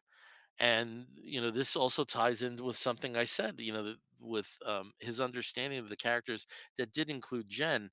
Before this, her appearances in the She-Hulk and the Savage She-Hulk series and in Avengers, there's nothing to that character. You know, Bruce Banner's cousin, she's big, she's green. That's it. There's nothing to her. And throughout the run in Fantastic Four, we find that uh, she's hyper intelligent. She's funny. She's sexy. She wasn't sexy before, as far as I'm concerned, until you had her in Burns' hand. So, if we can just go through, I'll show you within this sequence of uh, some of the things that are covered in this particular period. Uh, this is the first page of the actual collection. Just a really nice shot of Johnny performing the four in their beloved New York City. And if we can keep going there, Steve, we see Jen working out as part of the team and with her burgeoning friendship and eventual relationship with Wyatt Wingfoot, who serves as kind of an assistant to the Fantastic Four, mostly in a technical capacity, and they become they become an item, and it's organic how that takes place. Steve, if you can keep going here, but doesn't mean we've gotten rid of Ben here, because he comes back from the Secret Wars planet, and in the meantime Johnny and Alicia have fallen in love. Alicia was was Ben's blind girlfriend, the niece of the puppet master. This turns out to not really be Alicia, but for our intents and purposes, it's Alicia, because that's a weird retcon I never agreed with. Um, but he comes to Alicia's place. That's the first place he's going to be. And he does not expect Johnny to be the person who answers the door. And you can see Johnny, as close as he is with Ben, he's friggin' terrified about him learning this. And then if we can go to the next slide here, Alicia says, "Don't Alicia baby me, Ben Grimm, you oaf." And puts him in his place and says, "Hey, you were gone, and there was nothing tawdry about what happened to Johnny and myself. We already were broken up at that point anyway. He had already split from her, but she and Johnny, who actually are the same age, you know just kind of happened." And I love the Johnny and Alicia relationship all through the Fantastic Four. It's really loving to see people who have known each other for some time, and then somehow romance comes into the picture. Really nice moments. Steve, if you can just keep going, I'll just show some of the other terrain. Here we are with Victor Von Doom, and there's a really twisted version of Victor Von Doom in here because he's dead, and they use a child to hyper grow, to hyper accelerate his adolescence into manhood, and basically takes over Victor's brainwaves. Like I said, some of this stuff doesn't stick, but this whole legend of Victor Von Doom being disfigured. And you see, when he looks at the thing, it's not that bad. It's a scar, but it's not the kind of thing that would repulse people to that they would scream as he walked down the street. But his ego is so advanced and so big that any kind of imperfection is something he can't handle. And what does he do? He burns his face he burns the mask onto his face because he's so evil. So if we keep going here with some other things, one of the worst things is that during the sequence of books that they do is they actually blow up, and this is Doom doing it. Shoots the Baxter Building first into the orbit and then blows it up. And over the next few issues, as the Fantastic Four are moving into Avengers Mansion uh, for the time being before a new Baxter Building is built, they're feeling, they're finally feeling like, hey, this was our home, all our mementos, all our memories, just gone. And there's some really sweet moments addressing that throughout the run. And then Steve, I think there may be like one more graphic here. Oh no, there's a few more. And another storyline that takes place in this is through the manipulation of the hate monger and Psycho Man. They bring Sue Storm into her, limits as a racist evil thing, Malice, the mistress of hate. We don't get this in comics anymore, and we really should. But it doesn't stick because Sue's a good person, and she's devout in her defending Franklin. Steve, if you can go to the next thing. And here's another development with Franklin. He starts hanging out a lot with the Power Pack. And so much so that threads of that continued into the 2000s, with Alex Power being one of the members of the Future Foundation. But Steve, if you can go to, I think, the last image that I have here, and this is probably the most important development within this area of the burn run, is Sue is no longer the invisible girl. As she says there, she died when the Psycho Man twisted her soul. From now on, I am the invisible woman. And it was high time at that point. So uh, I think the entire burn run is definitely worth investigating. You have some great moments with the trial of Galactus. You have a lot of revelations about how Reed Richards grew up and all this shit that he had to deal with growing up. Um, and unfortunately, it kind of ends a bit abruptly because the only way that he could function was as being exclusive to DC when he was rebooting Superman, which we talked about 2 shows ago. And I just absolutely love this run. And for me, uh, I had gotten out of comics and I had come back, and one of the first comics I had gotten was a Fantastic Four, and seeing She-Hulk on the cover, immediately I want to know what the hell happened. Why is Ben not there? Also with Ben, he did have his own series concurrently with this after Marvel 2-in-1 ended, and some key issues from that run are also incorporated into the Visionaries run. So there you go. Cool. I really haven't read a lot of Fantastic Four over the years. I think a lot of that had to do with the fact that I always associated them with a very particular type of Marvel storytelling and a particular section of the Marvel universe that I really wasn't terribly interested in. The problem is, of course, with that perspective, is that they are in every segment of the Marvel universe. Every storyline at some point crisscrosses with the other Marvel characters, teams, properties, concepts, all of that. Fantastic Four are street level in New York sometimes, and so they interact with Spider-Man, and sometimes they're out in the cosmos and they interact with, all these other cosmic beings. Sometimes they interact with the Power Pack, or they interact with the X-Men or X Factor. There's So there's especially in the 90s, there was a oh yeah, lot of ties with the Fantastic Four. and that was even And not also considering all the crossovers that they had, like all the big event crossovers. with the notion of unstable molecules, a lot of the costumes were provided by Reed Richards Yeah. throughout. I mean, what was the conversation between him and Moon Knight? I'm wondering what that was. But there's like there's connective tissue to Mhm. almost every other one, like Mhm. you said, Steve. Yeah. Yeah, and so unfortunately, because I had that attitude, for the longest time I didn't read any Fantastic Four, or if I did, it was always like, I have to buy these issues because they tie into Infinity Gauntlet or Infinity War. They've got the little corner, the little corner triangle at the top that says I actually have to read them because they're a crossover for some reason. Good old '90s marketing, but I remember very distinctly seeing a lot of things with the Fantastic Four in the '90s that later on, years later, I kind of wanted to go back and explore a little bit more. And Bill had mentioned it when he got back into comics. Like, he saw an issue of the Byrne Fantastic Four with She-Hulk on the cover. Like, what happened there?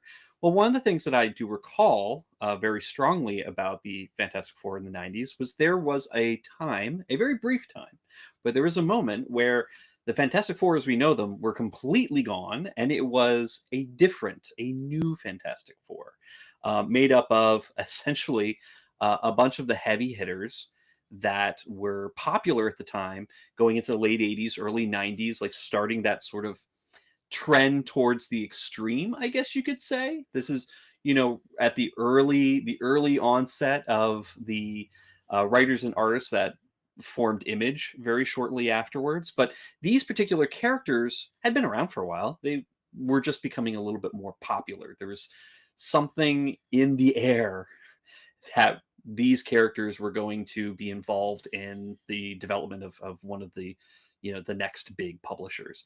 And it just so happened to be during Walt Simonson's reign on the Fantastic Four. And he came in sort of towards the end of the 80s. I think his first issue was in 1989. And I'm going to say it was, 334. So he took over after a series of different writers and editors were taking turns on the book. So I think after Byrne, it kind of got a little bit mishmashy and lost a bit. Kind of went through another one of those periods of transition where nobody really knew what to do with the Fantastic Four. And so Simonson, when he took over, decided to go nuts with them. And they went to, they went outside of time, they went to other dimensions. All sorts of things were happening in the background with some of the characters. The Thing. So Ben Grimm was able to turn off being the Thing. His girlfriend Shari became Miss Thing, or a version of the Thing. So they could She both be started the as a Thing. Miss Marvel. She was a Miss started as Marvel, Marvel, but and she then she became. met him when they were both wrestlers. Ah, that makes sense. Okay, Yeah, but then they could actually both sort of share yeah.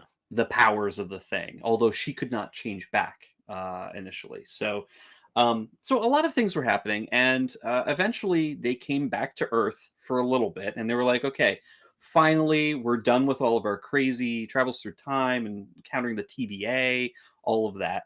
And they decided to just kind of go back to everything being normal. Unfortunately, nothing is ever really normal. And so starting in a 3-issue arc with number 347, the Fantastic Four is killed. Well, not really, but a lot of things happen, and a lot of things, that are from the past of the Fantastic Four, from the original 60s, villains that they encountered, and characters that they had to deal with, were in this 3-issue arc, they really come back. And then, of course, we're introduced to a brand new Fantastic Four that takes over for a little bit while the old Fantastic Four is dead. So in this story, basically a terrorist from the Skrull Empire, whose goal is to overthrow the Emperor, has come to Earth in search of a massive weapon that she'll be able to use to take over the Empire.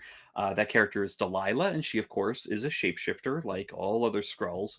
And she decides she's going to go and take over the Fantastic Four, get them out of the way, and use them and their, equipment or whatever to find this particular weapon, whatever that weapon ends up being.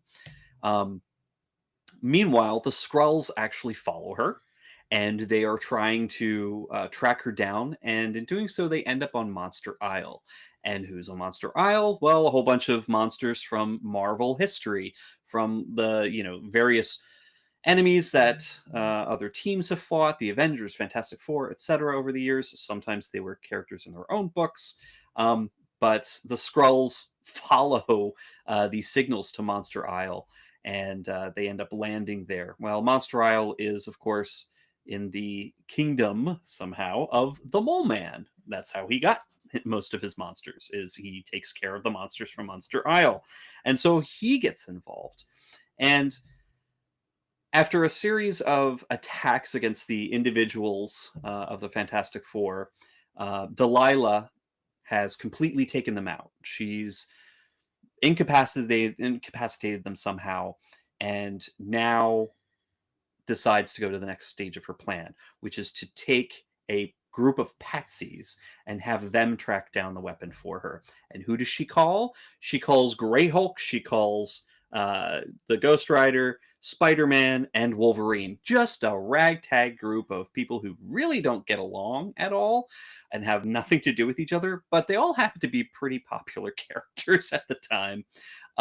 So, of course, they get thrown It's together. hard for, I imagine, younger readers to understand that the Danny Ketch Ghost Rider was hot as fuck for a time. Oh my It, God, he was. Even it, I have several issues of yeah. that run from Ghost Rider, and I'm not a Ghost Rider person normally, but man, I used to read the shit out of that. But yeah, I mean, these were hot. So like Wolverine was pretty hot. The Hulk was actually pretty interesting because this is his Gray Hulk persona, where he's Yep. not as smart, he's not as strong, and he's also kind of a jerk. Uh, but he's interesting. And of course, Spider Man, going through his big renaissance in the late 80s, early 90s that McFarlane kind of contributed to. But so anyway, so she takes them and says, okay, well, my family is dead. They were all killed by some intruder while I was out shopping. Not joking. That's her excuse. They're all dead. So you need to go and take my revenge for me, please. And so they're like, sure, we'll go ahead and do that. We'll track down this intruder. And so we are now introduced to the new Fantastic Four in issue 348. And if you read the top, you'll notice that they've changed the tagline. It is now the world's most commercialist comic magazine instead of the world's greatest comic magazine. Because, of course, now they are cashing in with these four major characters. And Simonson does, I think, a really good tongue-in-cheek job here in writing this. And also, these 3 issues, he had actually been having, he had taken over all the art duties as well. He was doing the pencils and the inks. But for these 3 issues, he didn't. And in fact, he handed over the pencils to Arthur Adams, and Art T-Bear did the inks on it. So, the art is very 90s. It's very clean. I think it looks pretty damn good, but it also at the same time is very early 90s Marvel. And there's some great action. The monsters from Monster Isle have been encouraged by the Skrulls. They've been controlled to go all over the world and kind of cause chaos. And so, our new Fantastic Four has to go and beat up some of them while other heroes are taking care of monsters in other parts of the world. And in doing so, they end up on Monster Isle themselves. And everybody sort of comes together towards the end. They end up underground in Monster Isle with Mole Man. You've got all the Moloids, all hundreds of millions of them, plus the new Fantastic Four. And then Reed Richards shows up with Delilah, who is pretending to be Sue. But here we actually get to see her true form. Yeah, I was going to say, we also get Skrulls here, too. Oh, yeah, I mentioned the Skrulls. The Skrulls have been... they started the whole havoc by sending the monsters from Monster Isle out. And these are kind of goofy Skrulls. Oh, they are. They're a bunch of losers. They weren't sending their best people. No, not at all. Especially for somebody who's supposed to be like this hardened, criminal terrorist monster, who's threatening the entire political system. But yeah, they get a bunch of jokers who are easily subdued by Mole Man and surrounded and basically held hostage. Well, the problem with Delilah is that she has an ability to psychically manipulate those around her. And so she kind of heightens everybody and hops them up to attack the Skrulls who are after her. And, they found the weapon at this point, or they're about to find the weapon, and she just wants to get it over and done with. So she's, manipulating everybody and saying, oh, they're all, the Skrulls need to be killed. I'm special, blah, blah, blah. Well, they find the weapon. Turns out it's something called a inorganic technotroid, an ITT. And interestingly enough, it comes in an egg. And 2 of the original monsters from the early days of Fantastic Four, one of them being, of course, Giganto himself and his mate, decide to hatch the ITT. The ITT imprints on them, and basically they now get to raise it as their baby. And meanwhile, poor Delilah, her plan is ruined because now, these giant monsters have their little techno baby and are happy to raise it, and she can't really fight back against that. In the meantime as well, Reed overcomes her mind control. Everybody else kind of sees her for who she is, and they they knock her out and hand her over to the Skrulls. Everybody's happy, and on the last page, guess who shows up? The Punisher, for just one page. Way too late. He's like, oh, I'm gonna solve all this stuff. Oh wait, no, the Fantastic Four is already there. Never mind. And then he leaves and goes off doing his other things. I think this was a ridiculous 3-part series, but it featured the new Fantastic Four, which was a big deal for a little bit. They made it in the trading cards. They made it on, in Wizard magazine. They talked about them. Like it was a big deal. There that was they a were shirt. replacing. There was a shirt. There were posters. This was like this new foursome of this new Fantastic Foursome was such a huge deal. 3 issues. Yeah. And it was all because of a ruse. So it's just really, I thought it was so fantastic, but it encapsulates the 90s way of telling stories and of hyping things up very succinctly. Yeah. And Walt Simonson, I know this wasn't his best work. I think he did a good job because the tongue is firmly planted in cheek in this one. And I think he does a great job of making everybody just sort of realize, okay, there's a lot to laugh at here.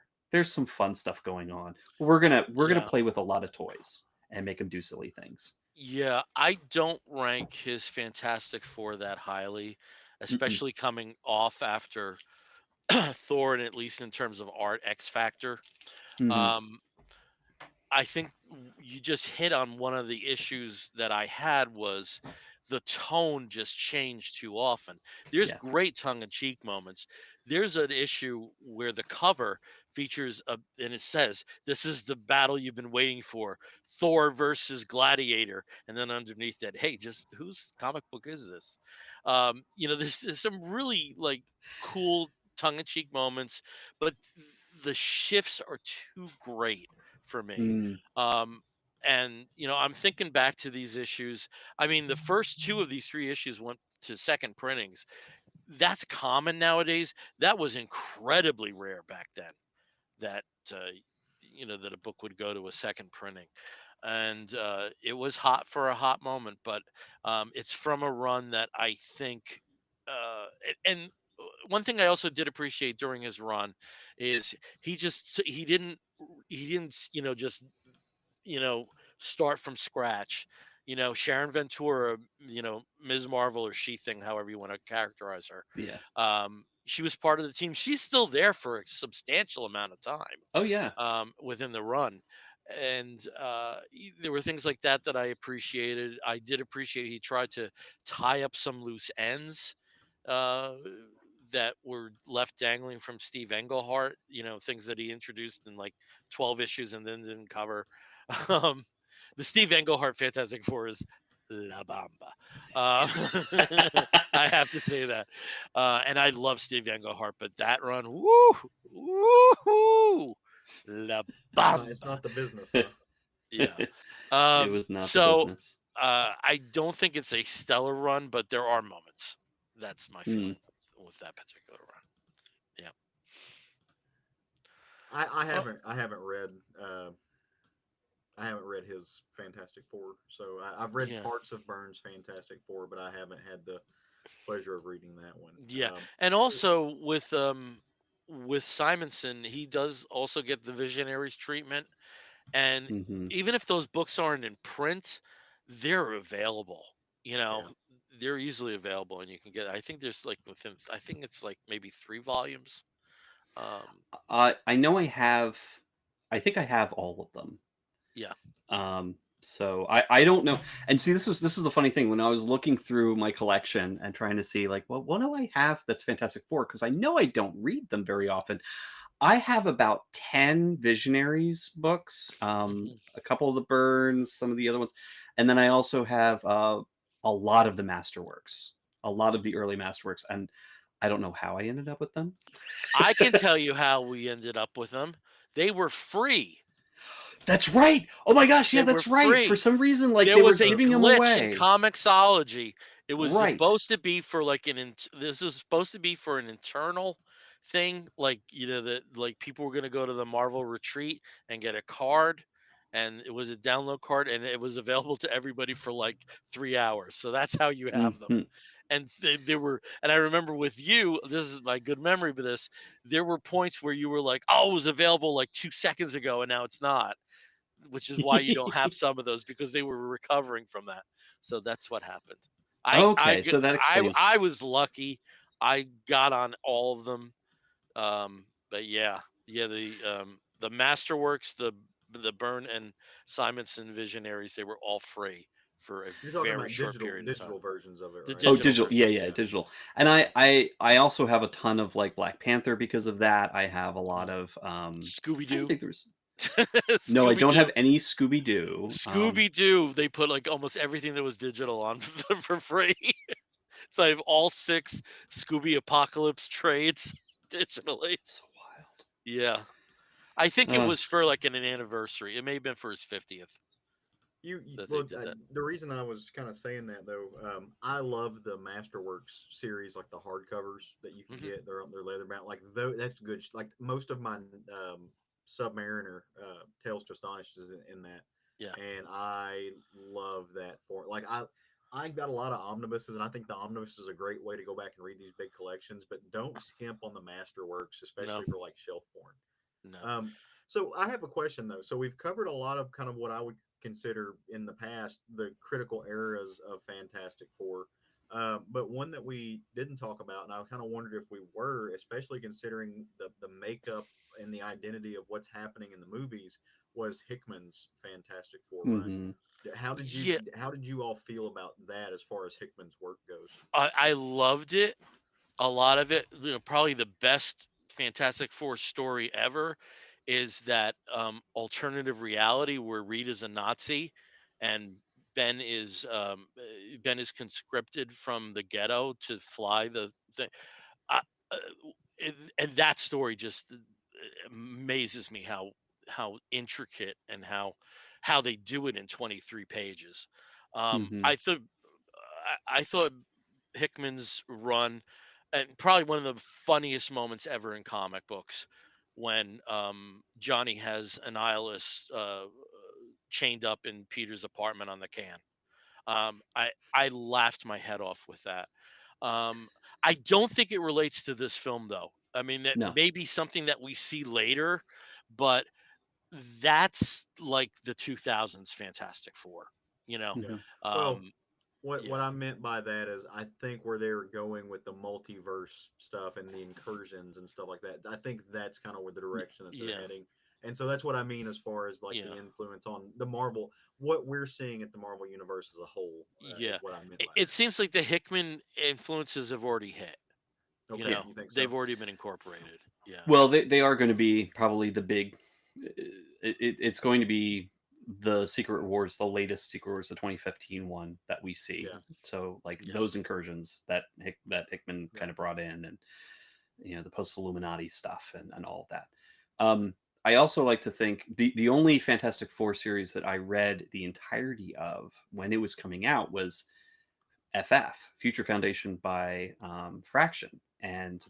I I love that series. I thought it was such a fun way to play with those characters.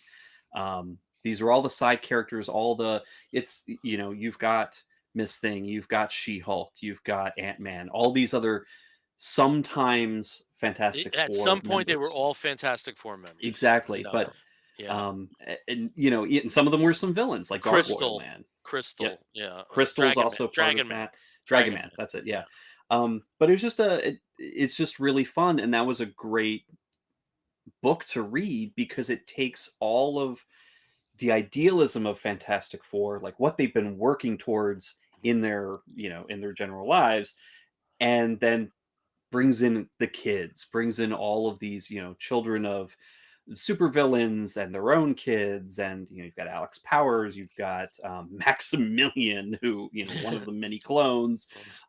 You've got Franklin, you've got Yeah, Valeria, like yeah, all of the kids, the Moloids. There's several Moloids who are yeah. part of that, and one of them actually has a trans coming out story, which is really interesting. So you just have so much that's happening in the And I FF book. love, I love, I love Fraction's version of Medusa.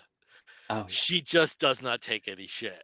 You no, know, you know? She's it's like, fun. I'm goddamn royalty, and look what you're doing. I'm babysitting the freaking Alex Power. You know, And you've got all that wonderful art by Mike Allred Red. and Laura Allred on colors. Like, I mean, it is glorious. So Yeah. check that out if you want to see something that's Fantastic Four related, but not necessarily that. Yeah. Well, Yeah, I have to say, gentlemen, I think if we actually talked about new comics, we would have a 3.5 hour show. So I yeah, think we should probably table the new comic book talk until the next issue. But maybe we can just show off briefly what we would have talked about as a preview of what will be next. So we'll just lock that as the next. My book was the start of the new Captain America series by Chip Zdarsky with art by Valerio Schiti and Frank Martin. That's what I would have talked about, and that's what I will talk about in 2 weeks. yeah. Steve, what do you have? Oh, well, I was going to talk about the new Catacomb of Torment, which is the new EC book. This is replacing the Epitaphs from the Abyss, and it's a lot of fun, but it does start incorporating classic stories from EC history as well. So that's fun to see both the new tales and a classic tale in the same Cool. book. And Caleb, what do you have for a preview? I was going to talk about and will talk about the new book by Mike Curato, Gaysians. If you know Mike, he wrote Flamer kind of famously. It's a story about gay Asians. Let that just kind of entice you to come back next time, and I'll talk about it. Okay, cool. I think this works. I like Oh, yeah. this. I like this little preview. Special Cool. previews. Unintentional, We'll benefits have to of remind each other what we going said over we're going to time. talk Yeah. about. Hey, what the hell did I do? All right, so we're going to start wrapping up the Comic Book Bears podcast episode that you have been joining us with. And when we do so, we have two final segments. The first of which is where we show off Geek Gets, things that we've gotten in the last 2 weeks or so that are definitely geek aligned. That we it's kind of like our little show and tell. So, Steve, who often does not have Geek Gets, do you have anything this week? I do. And this Nice. is actually thank you to my husband Jason, who got this for me. He loves a particular artist, and every time that she's at Heroes Con, he makes it a point to spend several hours chatting with her at her table. But she also does a lot of commissions during the year, non convention commissions, but also just constantly doodles. And one of the images that she came up with very recently is this beautiful Supergirl and Crypto. Oh, look at that. And so Jason got Beautiful. this for me, and that is by Janet Lee. And I just absolutely love that. So thank you, Jason. Nice. Okay, Caleb, how about you? What do you have Well, in terms of Geek Gets? I ran by ye old neighborhood Target store today on the way home because I needed to pick up some flowers because we're gonna have a house full of kids because my niece turns 18 this weekend, so hanging out with them. And I thought, well, while I'm here, I will go check out the important stuff, the action figure aisle. Because we're talking about Fantastic Four tonight, and it's as a major retail chain. Surely there's really cool Fantastic Four merchandise available. No, no, there's just not. No, there's not. There's not Fantastic Four merchandise available in Target. I don't know if they're sold out or they don't have anything going on, but they certainly did No, not there capitalize. definitely there's some beautiful Marvel Legends Yeah, well, so for the Marvel Legends, but like for there's the not but anything for the film, special. Yeah. Marvel Legends based on the film. Yeah, Okay, cool. They yeah, didn't have those at Target at all. yeah, None. yeah, yeah. So, and then I looked over just slightly next, and there's this wonderful shrine to really cool DC action figures with price ranges all the way from like $8 to whatever you want to spend on it for stuff like that. And they had movie stuff, and they had film stuff, and they had comic stuff, and they just had the DC action figures. And I said, well, you know what? Not why not reward good marketing? And I picked up a Hawk Girl from the Superman line, and she's got the We could play torso. together. Yay! Pew, pew. And so I now have this is the most of a line that I've purposely bought. Two. Of your build a Other than the figure. gargoyles. It's getting I've got the close. gargoyles mecha stuff, but Yeah. so I now have Superman and I have Hawk Girl, and I'm gonna see if I can piece together a little thing here because they're $10. It's not bad. Yeah, that's not bad.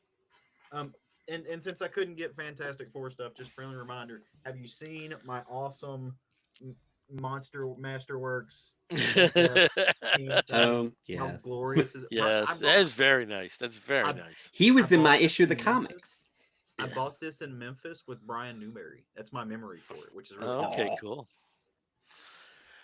We have to visit Brian Newberry just to go to the McKays. Yes. Oh my God.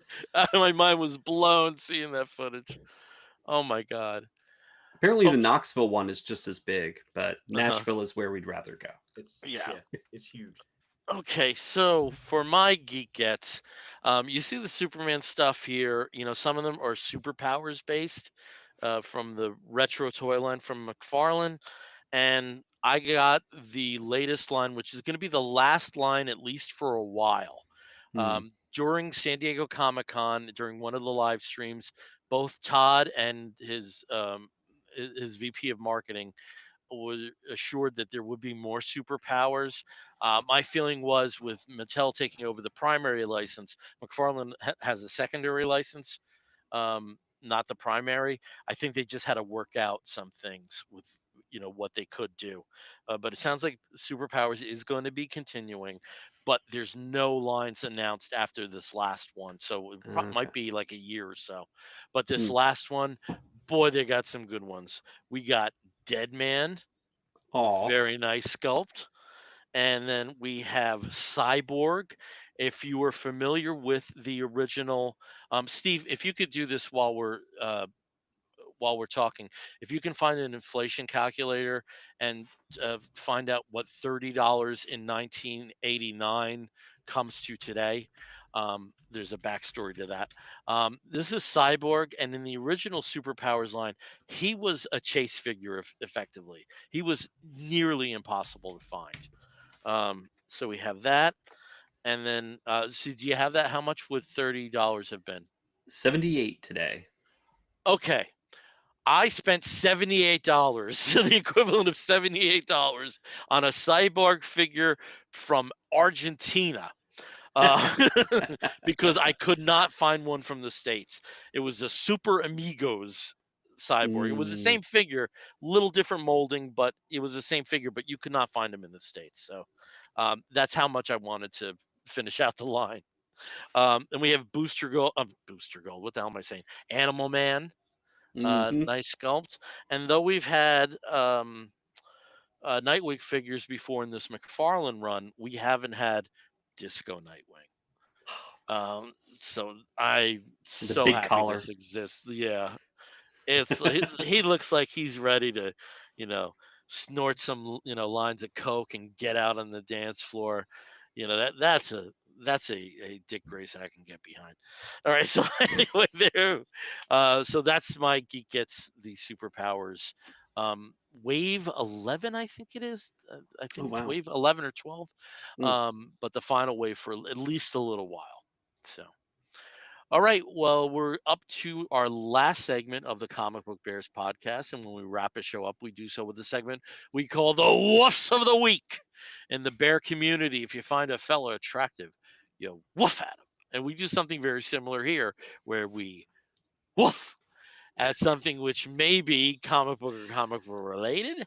It also may be a film or a TV program or a charitable initiative, anything under the sun that we think you, fair listener or possibly viewer, may be interested in sampling. I'll start as I always do with Steve. Steve, what is your woof of the week? Well, my Wolf of the Week is a movie, and it's a movie that was a total flashback, total nostalgia driver for me. Even though all the material, with the exception of a couple, long-running jokes, and by long-running I mean 45 years long-running jokes, The New Naked Gun, starring Liam Neeson as as I can't say this, as Leslie Nielsen's character's son. Um, taking over Police Squad. It also has Paul Walter Hauser making an appearance as his partner in this, and Pam Anderson looking gorgeous, and with understated makeup, but also just looking gorgeous because it's Pam Anderson. And I think they did such a great job. There's jokes on jokes on jokes. You have to stay through the credits because the credits themselves have jokes in the credits that you have to be looking for. And it is definitely one of those like joke a minute. Everything's absurd humor. It's wild. It's crazy. I don't know how it'll do with repeat viewings, but the one viewing that I had, I laughed my ass off. So Cool. go see The Naked Gun. Cool. All right, over to Caleb. Caleb, what is your wolf of the week? Well, my wolf of the week goes to an album, and Steve, I sent you an image of it. If we're able to get it up, no worries if we're not. But I am a big fan of lots of different types of music. I think we've kind of established that at this point. I don't really cotton to one kind over. I mean, I do some over the others, but I like a lot of stuff. One of my favorite contemporary artists right now is a country artist named Tyler Childers. If you're not familiar with Tyler Childers, he's very much in the vein of kind of what Sturgill Simpson does, right? It's very getting back to the roots of country music, very Appalachian, except for he's not a douchebag. Neither is Sturgill Simpson, but that is a rare quality among country musicians these days, is they are a lot of bootlicking asshole corporate chills. Um, the Jason Aldeans of the So world. you will not enjoy if I got you a Morgan Wallen T-shirt. No, I'd Okay. set that fucker on fire. Which is what that racist T-shirt from that racist should be. I mean, the dude has been caught on camera using the N-word. I don't know how many times.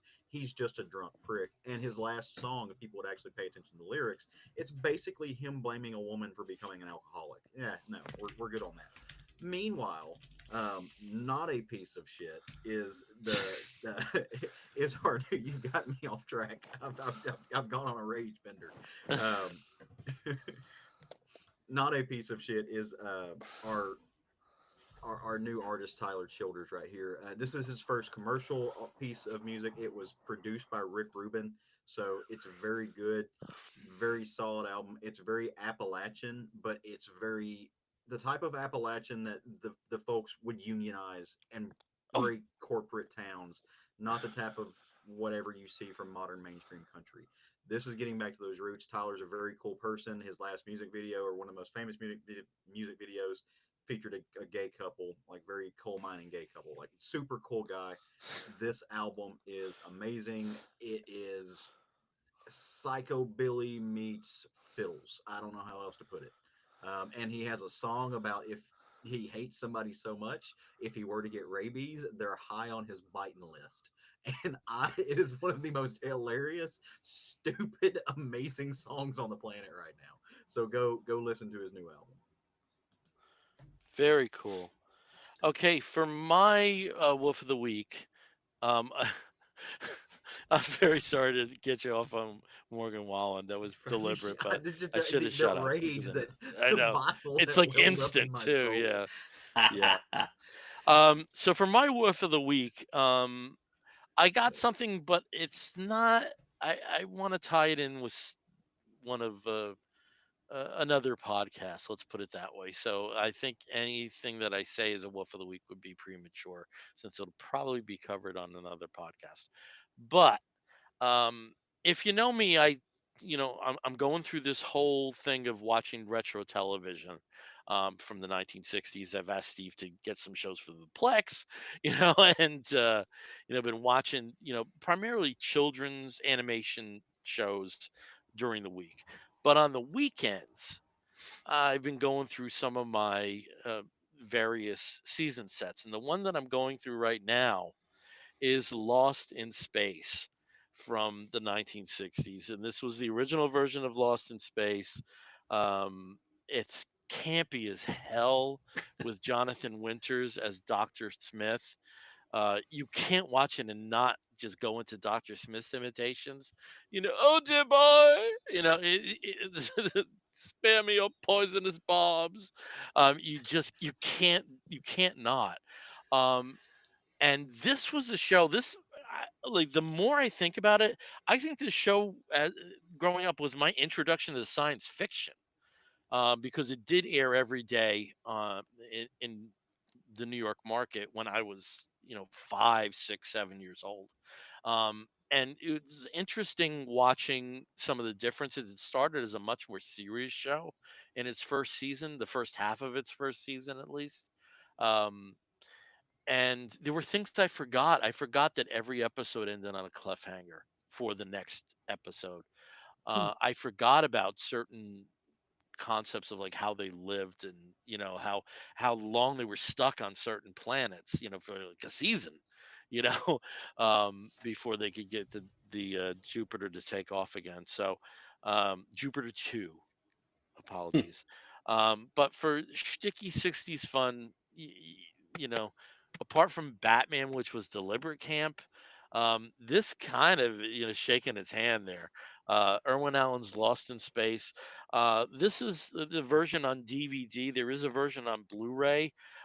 Like a lot of product with the takeover of 20th Century Fox from by Disney, there's a lot of stuff that is on moratorium, but you can still find copies of both this and the Blu-ray. Technically out of print, but they're available. So, Lost in Space, and I think it just ended a rotation on Hulu, Hmm. where it was available on Hulu. I'm not sure, but I think it was. But you can't rely on streaming these days, and good stuff, fun Cool. stuff. That's my wolf of the week. All right. Well, we're wrapping this episode up. Again, we are the Comic Book Bears podcast. You can find us on most social media as Comic Book Bears. However, on Facebook, we are Comic Book Bears Podcast. If you want to write to us, please do so by sending an email to comicbookbears@gmail.com. If you want to listen to us, you can catch us through Apple Podcast, through Spotify, and many of the other podcasting platforms. And if you've joined us through YouTube Live, I guess that's what we have to say. I don't know how things go. Thank you for joining us. If the Facebook connection did work, great. Thank you for joining us through that. If you were watching us later on our YouTube channel, please like and subscribe. And until next time, I'm Bill Zanowitz. I'm Steve Morey. I'm Caleb Alexander McKenzie. If you're listening to the audio version, you're going to hear a woof and an explosion. We'll be back in 2 weeks. Take care, everyone. Bye. Woof. Boom.